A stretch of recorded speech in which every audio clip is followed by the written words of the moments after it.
Hi, Gene Burnett from GeneBurnett.com. Hey, it's a cold and chilly and snowy day here in Ashland. This doesn't happen very often, but we got a big snow about 5-6 days ago, and then followed by a real cold snap. So we have snow, but I'm an all-weather guy, so I've been out here every day since that storm and doing Tai Chi. We shoveled off our walk. It's no big deal.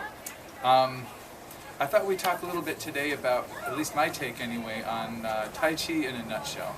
Tai Chi can be extremely formalized, and for some people Tai Chi is a matter of a bunch of forms, and the forms are the Tai Chi, and it can be all about Chinese words and different styles of energy and different terms and ways of doing it, and that's all great stuff. I don't knock it. I know a lot of those terms myself, but I also like a really common sense, everyday, natural, physical approach to Tai Chi, and that's the approach I take most of the time.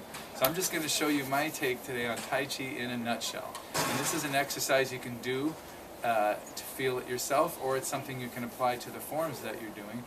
First of all, you want to be rooted in your feet. We got a sledder right behind us.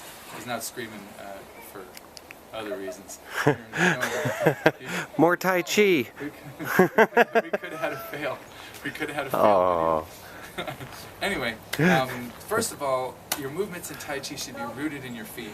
So your foot wants to feel on the ground as though it's a palm. Like, I like to feel it like it's a sensitive palm on the ground. Some people like to grip the ground with their feet or do some kind of twisty spiral stuff, but I don't think that's really natural. I don't think that's the way our feet or our legs are really designed. We don't have to do anything special, but we do have to kind of spread the foot out a little bit and feel like a sense of rootedness on the ground. So one thing you can do is just step, and when you step, you can even just point your finger to set your intent a little bit, and just think of roots going into the ground. So as soon as you step, it's like this root system goes into the ground. So you have a really solid sense of your footing, really solid root. So wherever you go, whatever your stance is, whatever your position is, you want to feel a real sure and solid rooted connection to the ground. Personally, I like to center my weight just in front of my heel most of the time, so that I'm able to go forward or back just as easily, just as easy to go forward or back.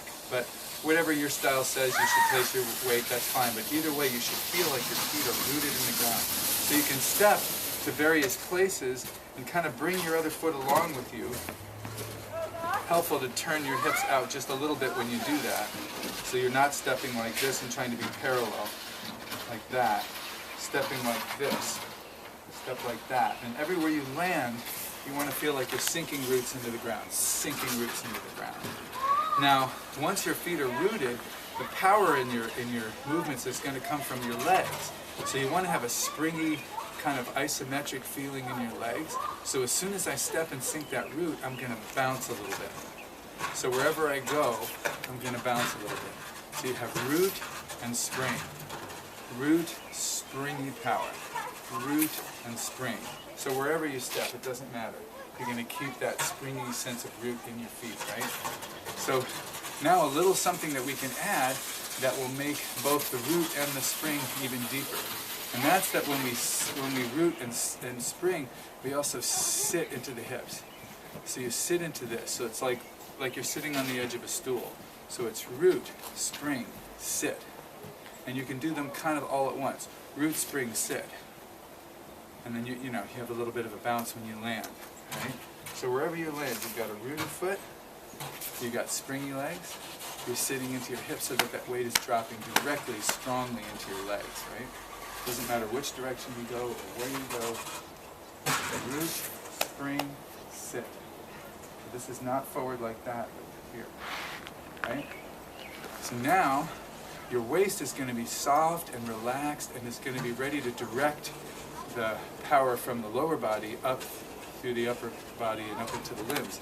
So we're going to go root, spring, sit, relax and soften your waist. And the easiest thing to do is to just let your waist swing. Notice I'm not swinging my hips. This is not about hips. Hips belong to the legs.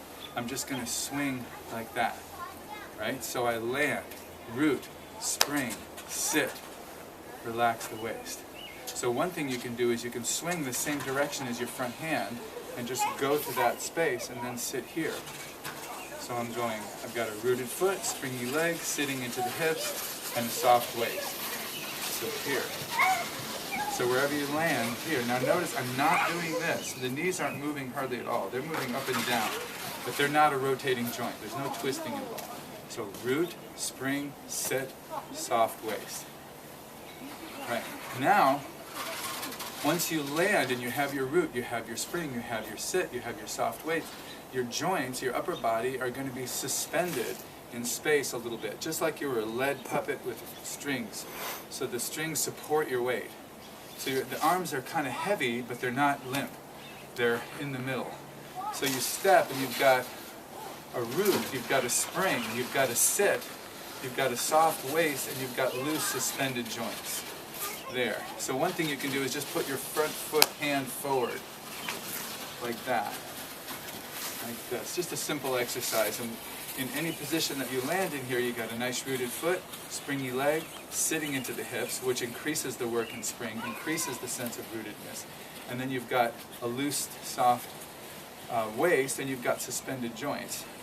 Now something you can add further that will not only loosen and help you free up your waist even more and keep the suspended feeling even better is that you land, you've got a root, you've got a spring, you've got a sit, you've got a loose waist, but you lengthen your spine a little bit. So you feel like someone just grabbed your ribs front and back and just lifted 1 inch. And that little lift will make this freer and easier. And it'll make the suspended joint feeling more free. So when you land, you're loose and suspended in the joints. Your spine is long and spacious, but not as far as you possibly could go, because obviously extremes are out of balance.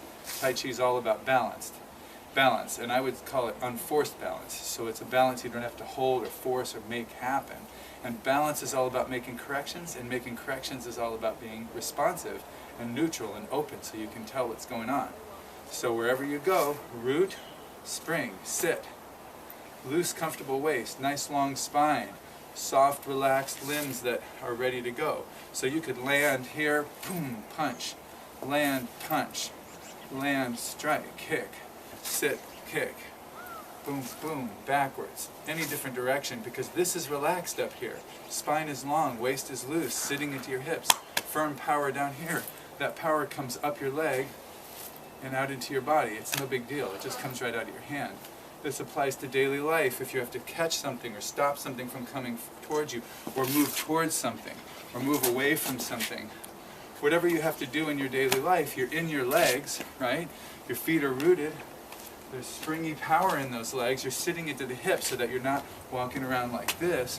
You've got these pistons underneath you.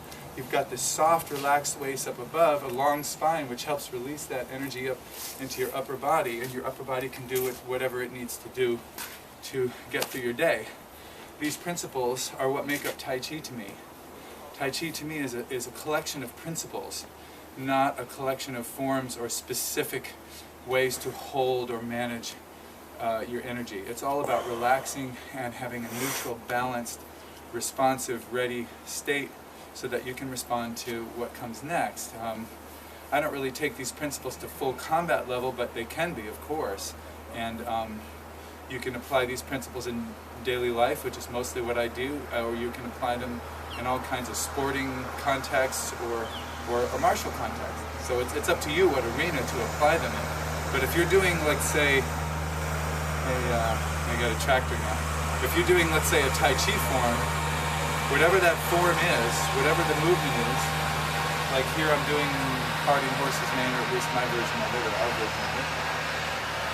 This is the symmetrical Yang style of Chung Da Chen, so we do it a certain way, but whatever style you do, when you get to the end there, you should feel rooted in your feet, springiness in the legs, sitting into the hips, nice long spine and a relaxed waist, and the suspended joints and both heavy and relaxed, buoyant feeling in the arms. So regardless of what your movement is or where you are in space, you should have that sense of rootedness in the feet, springiness in the legs, sitting into the hip, soft waist, long spine, and loose hands. So when you get there, boom, boom, boom, you got all these options are open to you from any position you're in.